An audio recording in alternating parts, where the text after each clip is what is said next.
तर आपण लास्ट याच्यामध्ये बघितलेलं CNC नंतरनं CNC मशीन्समध्ये DNC सिस्टम कसं वर्क करतं, नंतर डेफिनेशन ऑफ प्रोग्राम बघितले होते, प्रोग्रामर काय करतो, त्याच्यानंतरनं प्रोग्रामिंग काय असते, प्रोग्रामिंग कशी केली जाते, त्याच्यामध्ये कोडचं काय फंक्शन असते, जी कोड आणि एम कोड म्हणजे काय हे लास्ट लेक्चरमध्ये बघितलं होतं.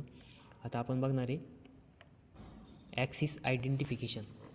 बघा कोऑर्डिनेट सिस्टम राहते तुम्हाला माहिती आहे. तर कोऑर्डिनेट सिस्टममध्ये सपोज कोऑर्डिनेट सिस्टम बघा. आता तर कोऑर्डिनेट सिस्टममध्ये बघा तुम्ही लहान असताना बघितलं असेल शाळेमध्ये वगैरे,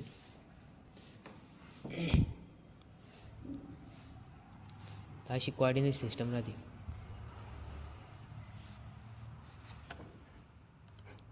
कोऑर्डिनेट सिस्टममध्ये 2 ॲक्सिस राहतात.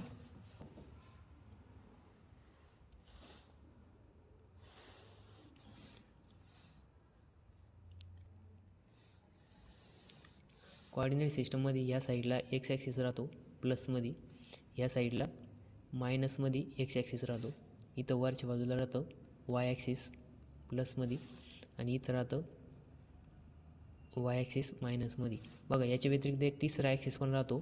तर हा आहे झेड ॲक्सिस आणि हा झेड ॲक्सिस जो आहे तो फ्रंट साईडला पॉझिटिव्ह राहतो, म्हणजेच तो आपल्याला परपेंडिक्युलर असल्यामुळे तो दिसत नाही. त्याच्यानंतर इथं मायनस. तर हे काय कोऑर्डिनेट सिस्टम आहे. तर कोऑर्डिनेट सिस्टममध्ये जसे ॲक्सिस राहतात त्याचप्रमाणे मशीनमध्ये पण काही ॲक्सिस राहतात. तर सगळ्यात पहिले बघा मेन ॲक्सिस जे राहतात, तर मेन ॲक्सिस जे ते राहतं XYZ.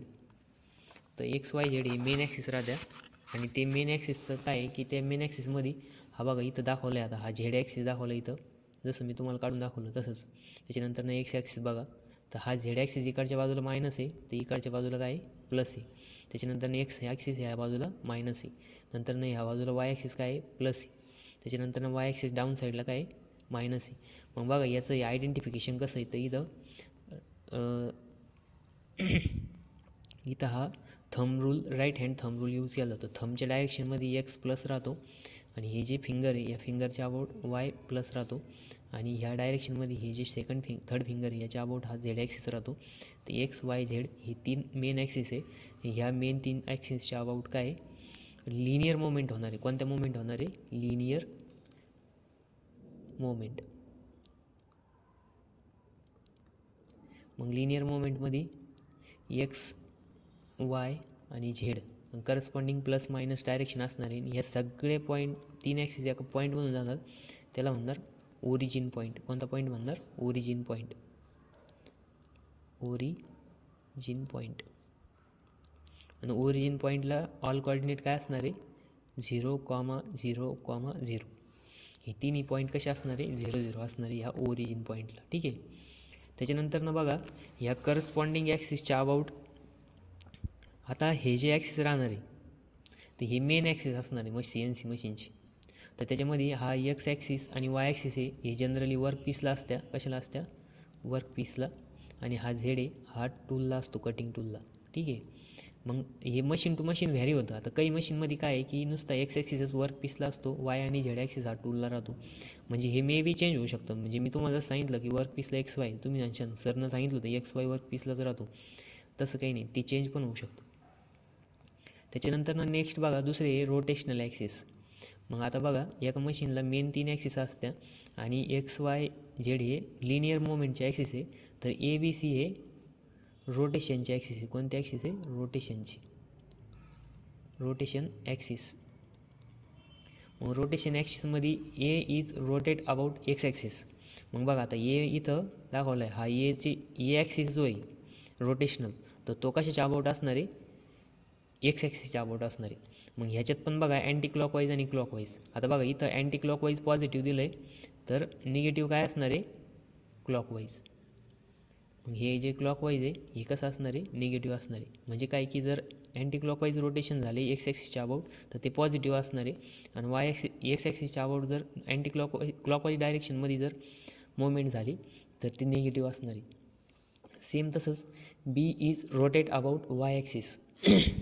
म्हणजे जो बी जो रोटेशनल ॲक्सिस आहे त्याचं Y ॲक्सिसच्या अबाउट रोटेशन होणार आहे. मग इथं सेम तसंच काउंटर क्लॉकवाईज डायरेक्शनमध्ये जर असेल तर ते पॉझिटिव्ह असेल, आणि तेच जर क्लॉकवाईज डायरेक्शनमध्ये जर मुवमेंट झाली तर ती कशी असणार आहे, निगेटिव्ह असणार आहे वाय ॲक्सिसच्या अबाउट. आणि वाय ॲक्सिसच्या अबाउट कोणता ॲक्सिस असणार आहे, रोटेशनल ॲक्सिस बी असणार आहे. त्याच्यानंतरनं same C is rotate about Z. मग बघा आता इथं सी दाखवलं आहे, तर सी जो ॲक्सिस आहे तो कशासाठी असणार आहे, करस्पॉन्ड्स टू झेड ॲक्सिस. म्हणजे झेड ॲक्सिसच्या अबाउट जर रोटेशन झाले तर ते जर काउंटर क्लॉकवाईज डायरेक्शनमध्ये असेल, म्हणजेच काय की अँटी क्लॉकवाईज डायरेक्शनमध्ये असेल तर ते पॉझिटिव्ह कन्सिडर केले जाईल. आणि तेच जर क्लॉकवाईज डायरेक्शनमध्ये असेल तर ते कसे असणार आहे, निगेटिव्ह असणार आहे. म्हणजे काय आहे की एक्स वाय झेड हे लिनियर मोमेंटचे ॲक्सिस आहे, तर ए बी सी हे काय रोटेशनचे ॲक्सिस आहे, आणि corresponding clockwise anti clockwise direction असणार आहे. मग क्लॉकवाईज जर असेल तर निगेटिव्ह, अँटी क्लॉकवाईज असेल तर पॉझिटिव्ह. आता बघा त्याच्यानंतर सेकंडरी लिनियर ॲक्सिस राहतं. तर सेकंडरी लिनियर ॲक्सिस म्हणजे काय आहे की हे मेन ॲक्सिस आहे आणि त्याच्यात सेकंडरी लिनियर ॲक्सिस असणार आहे ते यू व्ही डब्ल्यू. आता बघा यू व्ही डब्ल्यू हे काय आहे की सेकंडरी लिनियर ॲक्सिस आहे. मग सेकंडरी लिनियर ॲक्सिस बघा, U is parallel to X axis, म्हणजे यू जो ॲक्सिस असणार आहे तो एक्सला पॅरलल असणार आहे. त्याच्यानंतरनं वाय नंतरनं बघा parallel to X axis.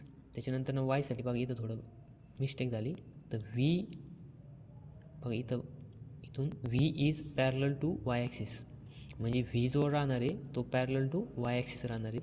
त्याच्यानंतरनं W is parallel to Z axis, म्हणजे हा जो डब्ल्यू आहे हा कशाला असणार, झेड ॲक्सिसला पॅरलल असणार. त्याच्यानंतरनं हे incremental dimensions in circular interpolation. आता बघा circular interpolation G01 linear interpolation असतं आणि G02 हे सर्क्युलर इंटरपोलेशन असतं. इथं लिहून घ्या वाटलं तर G02. मग G02 काय सर्क्युलर इंटरपोलेशन आहे, म्हणजेच काय की सपोज आपला असा टूल मूव्ह झाला, नंतरनं इथं रेडियस आहे बघा आणि इकडच्या बाजूला स्ट्रेट आहे. मग इथून काय आलं, इथून इथपर्यंत टूल लिनियर डायरेक्शनमध्ये आला. कसा आला, लिनियर. नंतरनं इथून इकडे गेला ह्या बाजूला, म्हणजे रेडियसमध्ये गेला. तर रेडियसमध्ये ज्यावेळेस जातो त्यावेळेस आपल्याला सर्क्युलर इंटरपोलेशन द्यावं लागतं.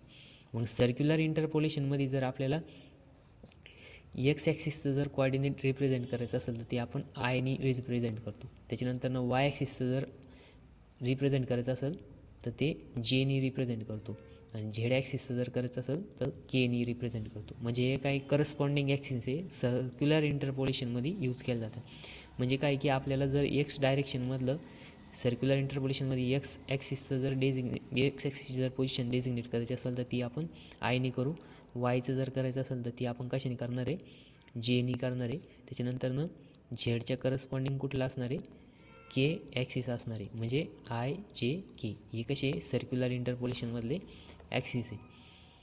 त्याच्यानंतर नेक्स्ट बघा आता axis identification and nomenclature for CNC lathe machine. आता बघा CNC लेथ, तर CNC lathe is a type of machine that remove material from rotating workpiece. आता हे काय प्रिन्सिपल ऑफ लेथ आहे. तर तुम्ही लेथ मशीनचं तुम्हाला प्रिन्सिपल माहिती आहे की त्याच्यामध्ये काय असतं, वर्कपीस हा रोटेटिंग असतो. कसा असतो, रोटेटिंग. आणि टूल कसं असतं, स्टेशनरी असतं, त्याला कुठलीही रोटेशनल मोशन नसते, आणि फक्त त्याला काय की फीड दिली जाते, म्हणजे त्याची लिनियर मुवमेंट केली जाते. म्हणजे टूल स्टेशनरी आणि वर्कपीस रोटेटिंग, आणि tool is feed against the workpiece. हे काय प्रिन्सिपल आहे कशाचं, लेथ मशीन्स. ठीक आहे, ही प्रिन्सिपल सगळ्यांना माहिती आहे. Lathe is generally consist of various equipment such as chuck, म्हणजे चक काय करणार आहे, टूल होल्ड करायचं काम करणार आहे. Chuck to hold the workpiece. Spindle म्हणजे काय की स्पिंडल आणि वर्कपीस हे चकमध्ये असतं. त्याच्यानंतर it rotate and its motor to rotate the workpiece. Servo motor to move cutting tool. म्हणजे काय आहे की इथं स्पिंडलला एक मोटर बसवलेली असते, ती काय करते, वर्कपीसला रोटेट करते. त्याच्यानंतर दुसरी एक सर्वो मोटर असते, सर्वो मोटर काय करते, जे टूल आहे त्याची मुवमेंट कंट्रोल करते. हे सगळं काय लेथ मशीनचं आहे. बघा इथं लेथ मशीन दाखवलेलं आहे. तर लेथ मशीनमध्ये व्हेरियस टाईप ऑफ इक्विपमेंट, म्हणजे नाही का त्याचे कुठले पार्ट्स बघा. हे स्पिंडल आहे, या स्पिंडलच्या बॅक साईडला एक मोटर आहे, त्या मोटरला इथं बेल्ट थ्रू काय केलं आहे, जॉईन केलं आहे. म्हणजे काय की आपण ह्या इथं गिअर शिफ्ट केल्यानंतरनं वर्कपीसचे रोटेशन कंट्रोल करू शकतो. म्हणजे काय की जेवढं पाहिजे आपल्याला तेवढे स्पिंडल रोटेशन आपण प्रोव्हाइड करू शकतो वर्कपीसच्या डायमीटरनुसार. त्याचा पण फॉर्म्युला आहे, आपण तेवढे त्याला रोटेशन प्रोव्हाइड करतो. त्याच्यानंतर हा चक आहे बघा, तर हा चक काय करणार आहे, चक ॲज अ फिक्चर म्हणून काम करणार आहे. तो फिक्चर कसं काम करतो, 3 जॉ आणि 4 जॉ, 2 चक असतात, 4 जॉ आणि 3 जॉ. आता 3 जॉ चक जो आहे तो जनरली सिलेंड्रिकल वर्कपीस होल्ड करायला यूज करते. आणि आपल्याला वेगळ्या शेपचं जर असेल म्हणजे रेक्टँग्युलर, हेक्झागोनल, तर तो होल्ड करायला आपण 4 जॉ चक यूज करतो. बघा इथं हा वर्कपीस दाखवला आहे येल्लो कलरचा, आणि ह्या चकमध्ये आपण हा वर्कपीस होल्ड केला आहे. त्याच्यानंतर इथं दाखवलं आहे टूल पोस्ट. बघा टूल पोस्टला एक सर्वो मोटर दाखवली, ती काय करणार आहे, मोशन कंट्रोल करणार आहे. कशाची, तर ह्या कटिंग टूलची. म्हणजे कटिंग टूलला 2च मोमेंट असते, लिनियर किंवा लिनियरच मोमेंट असते बस. तर लिनियर मोमेंट कंट्रोल करायला कोण असतं, सर्वो मोटर असते. सर्वो मोटर बघा हे एका लीड स्क्रूवरती बसवले असते, याला फीड स्क्रू म्हणतात. आणि ही सर्वो मोटर काय करते, बेल्ट अरेंजमेंट थ्रू किंवा गिअर अरेंजमेंट थ्रू ह्या लीड स्क्रूला रोटेट करते. लीड स्क्रूचे रोटेशन झाले की या टूल पोस्टचे मोमेंट होते. त्याच्यानंतर हे काय कटिंग टूल आहे. आता बघा लेथमध्ये आपण कोणतं टूल यूज करतो, सिंगल पॉईंट कटिंग टूल, सगळ्यांना माहिती, त्याच्यामध्ये इन्सर्ट टाईप वगैरे ते असतं. त्याच्यानंतर बघा इथं एक CNC मशीन दाखवलं आहे, हास कंपनीचं आहे. कोणत्या कंपनीचं आहे, हास कंपनीचं.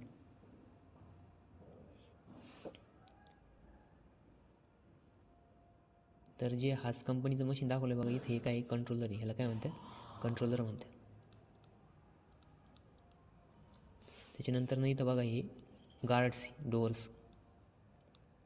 गार्ड्स म्हणजे काय की हे जर क्लोज केलं नाही तर मशीन स्टार्ट होत नाही. इथं बघा हे स्पिंडल दाखवलं आहे. इथं हा वर्क पीस आहे बघा. नंतर इथं हे टूल पोस्ट दाखवलं आहे, बरोबर आहे की नाही, टूल पोस्ट.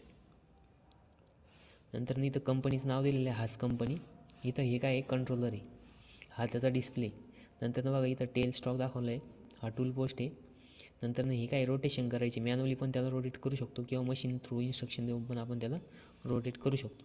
तर हे काय CNC लेथ मशीन आहे. मग त्याच्यानंतर नेक्स्ट बघा आता CNC मशीनमध्ये ॲक्सिस नॉमेनक्लेचर कसं राहतं टर्निंग मशीनमध्ये. तर मी तुम्हाला स्टार्टिंगला ॲक्सिस सांगितले होते कुठले कुठले असते म्हणून CNC मशीनमध्ये.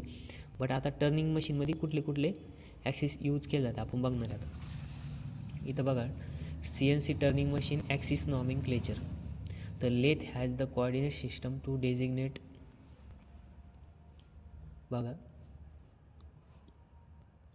lathe has coordinate system to designate the position required for machining the workpiece as shown below. Vertical direction is x-axis, म्हणजे ती जी व्हर्टिकल डायरेक्शन आहे ती काय आहे, x-axis आहे. आणि हॉरिझॉन्टल डायरेक्शन इज z-axis. म्हणजे हॉरिझॉन्टल डायरेक्शन कशाने डेजिग्नेट करणार आहे आपण, z-axisनं करणार आहे. त्याच्यानंतर x and z-axis from right angle, त्यांच्यामध्ये काय असतो, राईट अँगल असतो दोघांमध्ये. मग बघा आता आपण इथं डिटेलमध्ये बघणार आहे. हे जे लिहून दिलं आहे तेच इथं दाखवलं आहे. तर बघा इथं हे काय दाखवलं आहे आपल्याला, कटिंग टूल. कटिंग टूलमध्ये कोणतं कटिंग टूल राहतं, सिंगल पॉईंट कटिंग टूल. नंतर हा कोणता ॲक्सिस दाखवला आहे बघा, एक्स ॲक्सिस. तर एक्स ॲक्सिस बघा इथं एक्स ॲक्सिस दाखवला आहे, व्हर्टिकल दाखवला आहे, बरोबर आहे की नाही.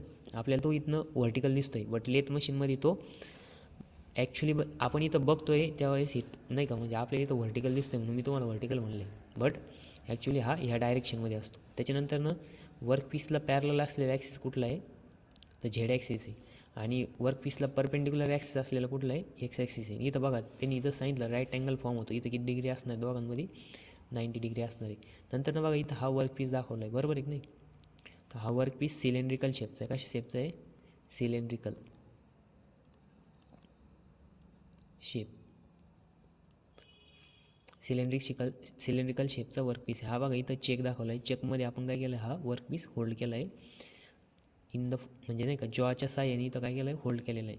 त्याच्यानंतर बघा दाखवलं आहे इथं, हा जर इथं टूल असेल, समजा हा जर इथं 0-0 पॉईंट असेल काय 0-0, बरोबर. हा एक्स, आता बघा इथं हॉरिझॉन्टल जो आहे तो आपण 0 पहिला हॉरिझॉन्टल पहिला दाखवणार, म्हणजे काय झेड एक्स, किंवा तुम्ही इथं एक्स झेड पण दाखवू शकता. तर ह्या पॉईंटला काय असणार आहे, 0 असणार आहे. तर मग इथं बघा ज्यावेळेस कटिंग टूल इकडच्या डायरेक्शनमध्ये मूव्ह होणार आहे त्यावेळेस ते निगेटिव्ह डायरेक्शनमध्ये जाणार आहे. कुठं जाणार आहे, निगेटिव्ह डायरेक्शनमध्ये. आणि ज्यावेळेस ह्या बाजूला कटिंग टूल मूव्ह होणार आहे म्हणजे एक्स झेड ॲक्सिसच्या अबाउट ह्या डायरेक्शनमध्ये, तर ही डायरेक्शन काय असणार आहे, प्लस असणार आहे. ही डायरेक्शन पॉझिटिव्ह असणार आहे आणि इकडची डायरेक्शन आहे निगेटिव्ह असणार आहे. म्हणजेच काय आहे, ही जर आपण इथं जर ड्रॉ करून बघितलं सपोज,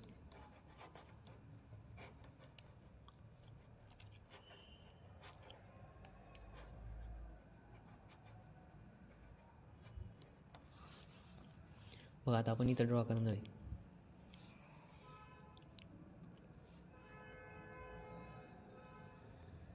ठीक आहे. नंतर ना इथं आपण ड्रॉ केला. आता काय सांगितलं इथं हा झेड ॲक्सिस आहे. कुठला ॲक्सिस आहे? Z axis. मग झेड ॲक्सिस इकडे काय असणार आहे? पॉझिटिव्ह असणार आहे. त्याच्यानंतर ना ह्या डायरेक्शनमध्ये जर बघितलं तर इकडच्या बाजूला काय असणार आहे? झेड ॲक्सिस निगेटिव्ह असणार आहे. नंतर ना ही डायरेक्शन आहे एक्स, ही काय आहे? एक्स. तर मग बघा आता एक्स डायरेक्शनमध्ये काय सांगितलं इथं, तर एक्स डायरेक्शनमध्ये जर बघितलं तर तिकडची बाजू जी वरची बाजू ती पॉझिटिव्ह असणार आहे. म्हणजेच काय इथं हे हा जो एक्स आहे या डायरेक्शनमध्ये पॉझिटिव्ह असणार आहे. इथं काय बसणार? पॉझिटिव्ह. आणि इथं काय असणार आहे? एक्स निगेटिव्ह असणार आहे. आणि इथं काय असणार आहे? 0 0. तसंच सेम इथं सांगितलं आहे त्यांनी. तर मग इथं बघा हा एक्स ॲक्सिस ह्या बाजूला पॉझिटिव्ह असणार आहे आणि ह्या डायरेक्शनमध्ये निगेटिव्ह असणार आहे एक्स. तसंच इथं झेड ह्या डायरेक्शनमध्ये काय असणार आहे? निगेटिव्ह असणार आहे आणि इकडच्या बाजूला काय असणार आहे? पॉझिटिव्ह असणार आहे झेड. म्हणजे हे काय सांगितलं आहे की एक्स आणि झेडमध्ये असलेलं म्हणजे कोणत्या बाजूला पॉझिटिव्ह आणि कोणत्या बाजूला निगेटिव्ह, ठीक आहे. त्याच्यानंतर ना नेक्स्ट बघा,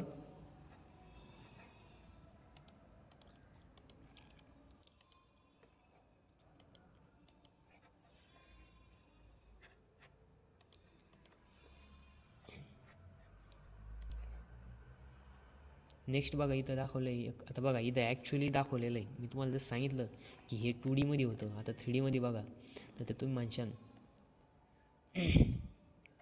बघा इथं आता CNC turning machine has axis nomenclature. The X axis control the cross motion. X ॲक्सिसला कुठली मोशन असते? क्रॉस मोशन असते. आणि ती कशाला दिली जाते? टूल पोस्टला दिली जाते. त्याच्यानंतर न हे negative x moves the tool toward the spindle. बघा आता इथं ते जे की जर आपण स्पिंडलच्या डायरेक्शनमध्ये जर मूव्ह झालं तर झेड ॲक्सिस कसा असतो? निगेटिव्ह. त्याच्यानंतर इथं दिलेलं आहे बघा, ॲक्च्युली बघा negative x moves the tool toward the spindle. Actually इथं प्रिंटिंग मिस्टेक झालेली, इथं झेड पाहिजे, एक्स नाही, तो झेड ॲक्सिस आहे, ठीक आहे. त्याच्यानंतर न spindle centre line. The positive X moves to, ठीक आहे, X moves the tool away from centre of spindle. म्हणजे काय की हा जो सेंटर पॉईंट आहे ह्याच्यापासून जर बाजूला गेला ह्या डायरेक्शनमध्ये इथं एक्स दाखवला आहे आणि ह्या डायरेक्शनमध्ये इथं पॉझिटिव्ह एक्स, इथं निगेटिव्ह पॉझिटिव्ह. त्याच्यानंतर न झेड ॲक्सिस बघा इथं एक 0 असणार आहे आणि ते 0पासून पलीकडच्या स्पिंडलच्या डायरेक्शनमध्ये गेलं तर झेड मायनस असेल, ह्या डायरेक्शनमध्ये झेड पॉझिटिव्ह असेल. हे काय होतं टर्निंग CNC टर्निंगमध्ये ॲक्सिसचं डेजिग्नेशन होतं कोणत्या बाजूला पॉझिटिव्ह आणि कोणत्या बाजूला निगेटिव्ह. आता बघा कंपनी टू कंपनी जर मशीन वेगवेगळं असेल, मशीनची कंपनी जर चेंज झाली तर त्यांच्या कंपनीनुसार एखाद्याला जर वाटलं की मला इकडच्या बाजूला मायनस घ्यायचं आहे तर तो घेऊ शकतो, इकडच्या बाजूला प्लस, त्याला इकडच्या बाजूला प्लस पण घेऊ शकतो. म्हणजे काय की ते डिपेंड आहे की टूल पोस्ट कोणत्या बाजूने आहे. आता बघा इथं टूल पोस्ट जो दाखवला होता तो ऑपरेटर ह्या बाजूने असणार आहे, बरोबर आहे नाही. इथं काय असणार आहे? ऑपरेटर किंवा CNCचं चालवणारा जो कोण असेल तो. आणि टूल कुठं आहे? त्याच्या अपोजिट डायरेक्शनला आहे. तर मग टूलच्या बाजूला मे बी तिथं पॉझिटिव्ह साईड घ्या एक्सची. मग आता बघा इथं हे जे आहे हा टूल पोस्ट कुठं आहे? ह्या बाजूला दाखवला आहे, बरोबर आहे की नाही. मग टूल पोस्टची साईड त्यांनी काय केली आहे? पॉझिटिव्ह घेतली एक्स ॲक्सिसमध्ये. नाही तर काही जणांना वाटू शकतं सरनं तर तिथं उलटं दाखवलं, इथं उलटं सांगितलं आहे. तर ते काय आहे की टूल पोस्ट ज्या बाजूने असणार आहे, मग टूल पोस्ट जर ऑपरेटरच्या साईडनं असेल म्हणजे फ्रंट साईडला, तर मग इकडची बाजू काय घ्यायचं? एक्समध्ये प्लस घ्यायचं. जर टूल पोस्ट हा पाठीमागची साईडनं असेल, जे इकडच्या बाजूला जर असेल, तर मग इकडची बाजू एक्समध्ये काय घेणार आहे? पॉझिटिव्ह घेणार आहे. म्हणजे त्यांचा एक स्टँडर्ड राहतो, त्या स्टँडर्डनुसार ते काय करतं? डिझाईन करतं. आता बघा की लेथमध्ये वेगवेगळे पॉईंट्स असतात आणि जसं बघा आपण ड्रॉ करताना एका पॉईंटपासून सगळे डायमेन्शन घेतो, एक रेफरन्स पॉईंट असतो, बरोबर आहे की नाही.